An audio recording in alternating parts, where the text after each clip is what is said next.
Dalam nama Yesus kiranya damai sejahtera kasih karunia daripada Tuhan Yesus Kristus, hikmat dan pengertian pewahyuan daripada Allah Roh Kudus bekerja dalam hati dan pikiran kami ketika kami mendengar menonton video ini di dalam nama Yesus. Haleluya, haleluya, amin.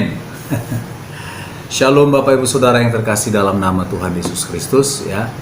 Kembali hadir bersama saya Marian Susitorus ya, di mana hari ini kita akan kembali belajar bersama tentang kebenaran-kebenaran dari firman Tuhan ya.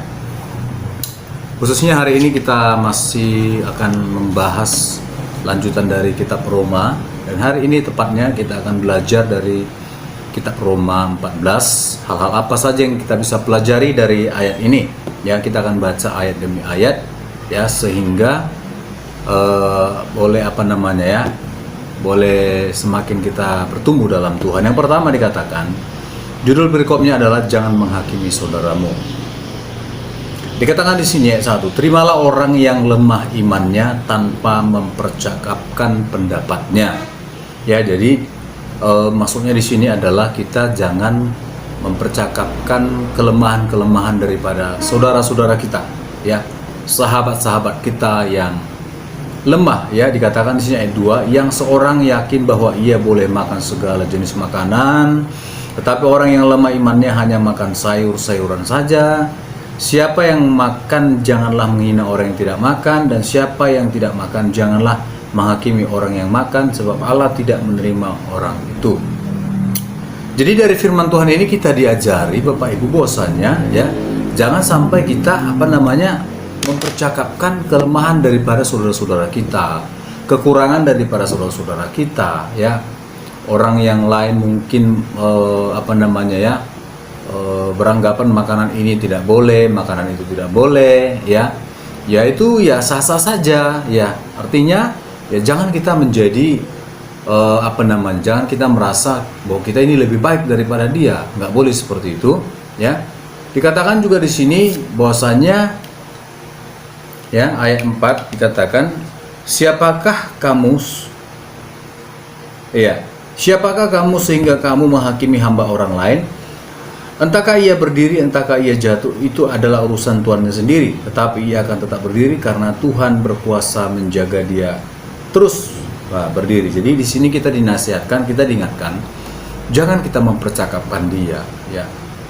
Pemahaman-pemahaman yang berbeda antara kita dengan dia jangan kita percakapkan ya. Kenapa? Masing-masing juga pada akhirnya akan dituntut pertanggungjawaban ya. Kalau kita baca selanjutnya, yang seorang menganggap hari yang satu lebih penting daripada hari yang lain, tetapi yang lain menganggap semua hari sama saja. Hendaklah setiap orang benar-benar yakin dalam hatinya sendiri ya.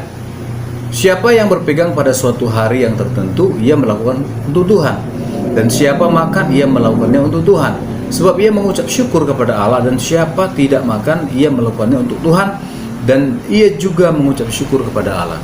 Jadi ternyata pada waktu itu ya, pada waktu saat penulisan daripada kitab ini, mungkin ada orang-orang tertentu di antara umat Tuhan itu ya, di antara umat Tuhan yang ada di Roma pada waktu itu, mungkin ada orang-orang tertentu membedakan tentang hal-hal makanan ya, yang kita nggak boleh makan ini, kita nggak boleh makan itu, sementara yang lain berkata kita boleh makan ini, kita boleh makan itu ya.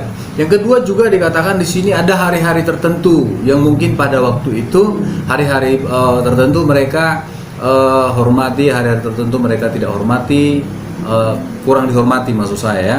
Sementara yang lain merasa bahwa semua hari itu sama saja. Jadi Rasul Paulus mengingatkan kita bahwasanya hal-hal seperti itu nggak usah diperdebatkan ya. hal-hal seperti itu jangan dijadikan masalah, ya. Hal-hal seperti itu jangan dibuat menjadi persoalan, kira-kira begitu ya. Kenapa dikatakan selanjutnya pada ayat yang ke-7 dikatakan bahwasanya ya, sebab tidak ada seorang pun di antara kita yang hidup untuk dirinya sendiri dan tidak ada seorang pun yang mati untuk dirinya sendiri. Ya, artinya hidup kita di dunia ini tidak sendiri. Ya, arti kata adalah ada pribadi di balik diri kita diri manusia itu, ya. Jadi ada Tuhan, maksudnya ada Tuhan di balik semuanya, begitu loh. Jadi Tuhan itu tahu, Tuhan itu bisa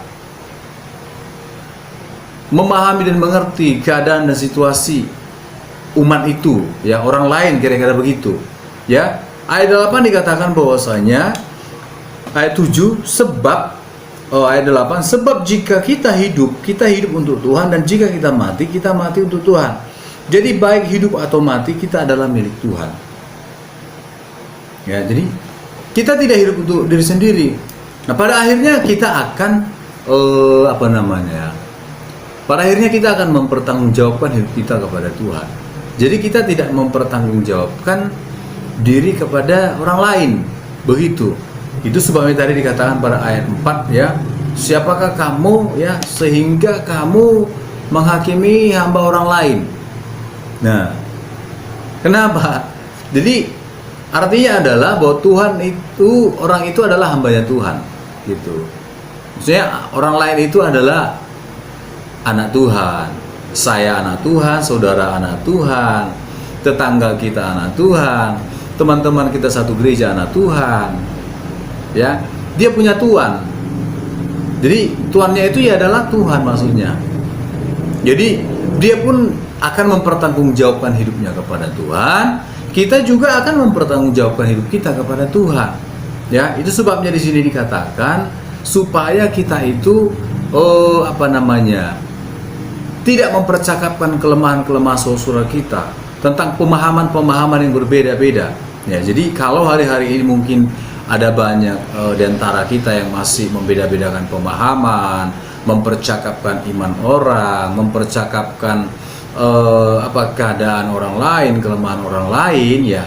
Nah, hari ini coba kita belajar untuk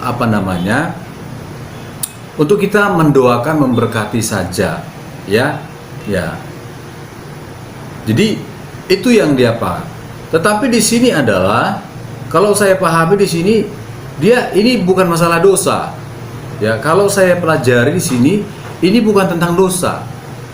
Saya ulangi, hal yang dibahas di sini menurut saya bukan mengenai dosa, tetapi mengenai kelemahan-kelemahan orang atau perbedaan-perbedaan pendapat di tengah-tengah masyarakat, di tengah-tengah umat pada saat itu. Jadi ini bukan masalah dosa, ya. Jadi jangan salah paham. Jadi ini bukan masalah dosa, tetapi di sini dikatakan soal makanan, soal menghormati hari-hari tertentu.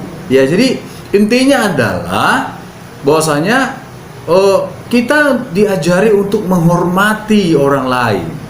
Ya, menghormati orang lain, menghormati pendapat orang lain, menghormati iman orang lain. Kira-kira begitulah di sini, ya. Menghormati latar belakang orang lain, ya. Nah, selanjutnya dikatakan sebab untuk itulah Kristus telah mati dan hidup kembali supaya ia menjadi Tuhan baik atas orang mati maupun atas orang hidup, ya. Jadi untuk itulah Tuhan datang, untuk menolong, untuk menggenapi, ya. Tetapi mengapa engkau menghakimi saudaramu, atau mengapa engkau menghina saudaramu? Sebab kita semua harus menghadap tahta pengadilan Allah. Ya, jadi kita dilarang menghina. Ya, jadi jangan sampai kita masuk ke dalam satu situasi menghina kelemahan orang, menghina keadaan orang lain, menghina kelemahan orang lain, menghina iman orang lain. Jangan sampai kita menghina. Ya, kita mungkin boleh mengingatkan orang lain, tapi jangan menghina. Ya. Nah, kemudian dikatakan bahwasanya karena ada tertulis, demi aku hidup, demikianlah firman Tuhan, semua orang akan bertekuk lutut di hadapanku, dan semua orang akan memuliakan Allah. Artinya apa? Pada akhirnya kita akan mempertanggungjawabkan hidup kita masing-masing kepada Tuhan. Ya, artinya kita ke surga tidak boncengan. Ya. Sekali lagi saya mau sampaikan adalah ini tidak tentang dosa. Ya, ini tidak dibahas mengenai dosa. Di sini adalah tentang pemahaman, pengertian yang berbeda di tengah-tengah masyarakat pada waktu itu.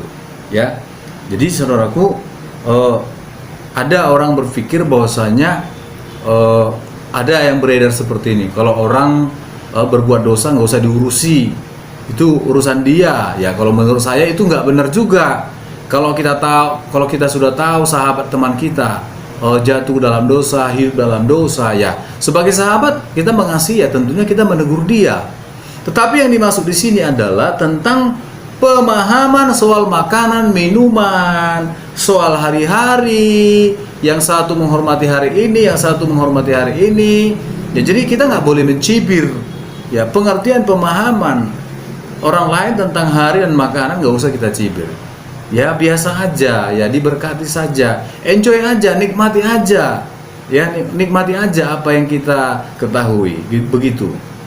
Ya, nah dikatakan ayat 12, demikianlah setiap orang di antara kita akan memberi pertanggungan jawab tentang dirinya sendiri kepada Allah.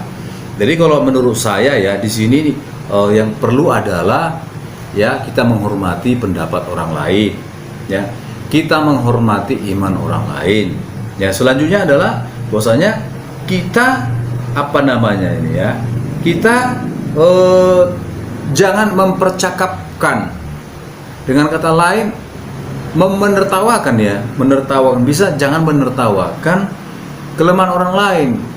Ya artinya si anu itu bodoh sekali, bodoh itu nggak boleh. nggak boleh kita ngomong begitu ya saudaraku, walaupun kadang-kadang seolah-olah itu hal-hal biasa, tapi jangan sampai seperti itu. Alkitab firman Tuhan melarang kita seperti itu. Jadi Bapak Ibu Saudara yang terkasih dalam nama Tuhan Yesus, inilah yang boleh saya sampaikan lewat firman Tuhan ini dari kitab Roma 14 ayat 1 sampai 12. Kesimpulannya adalah jangan kita menghakimi saudara kita dalam hal imannya, dalam hal pengertian yang mungkin lebih rendah daripada kita, dalam hal pengetahuan yang mungkin lebih rendah daripada kita, dalam hal mungkin keadaan sosialnya mungkin lebih rendah daripada kita, kemudian mungkin jabatan kita mungkin lebih tinggi dari dia. Ya, jadi status sosial, status hidup kita mungkin lebih tinggi dari saudara kita. Nah, jadi jangan mempercakapkan. Intinya adalah kalau bisa, sebisa-bisanya kita menolong, kita tolong. Sebisa-bisanya kita lihat kelemahan orang lain, mari kita tolong. Jadi bukan untuk dipercakapkan. Ya, sebisa-bisanya kita lihat orang lain tidak mampu, kita bantu. Ya, jadi artinya apa? Masing-masing kita pada akhirnya akan memberikan pertanggungjawaban kepada Tuhan. Haleluya. Ini yang boleh saya sampaikan Bapak Ibu Saudara dari kitab Roma 14 ayat 1 sampai 12 ya. Mungkin ada pengertian-pengertian yang lain yang mungkin saudara bisa pahami dari ayat-ayat ini. Saudara boleh komentar, berikan komentar yang baik ya lewat channel ini. Kita terbuka, kita boleh bahas bersama-sama. Itu saja Bapak Ibu Saudara yang terkasih, saya Maren Susitorus mohon undur diri. Ya, jangan lupa like, komen, dan subscribe ya, tekan tombol lonceng supaya saudara tidak ketinggalan pembahasan-pembahasan berikutnya. Ya, doa saya adalah semoga Tuhan Yesus memberkati kita semuanya. Ya, semakin kita bertumbuh dalam iman, bertumbuh dalam mengasihi Tuhan, bertumbuh dalam mengasihi sesama, dan pada akhirnya adalah kita boleh menikmati hidup yang kekal pada hari kedatangan Tuhan Yesus yang kedua kali. Ya, terima kasih. Tuhan Yesus memberkati. Shalom.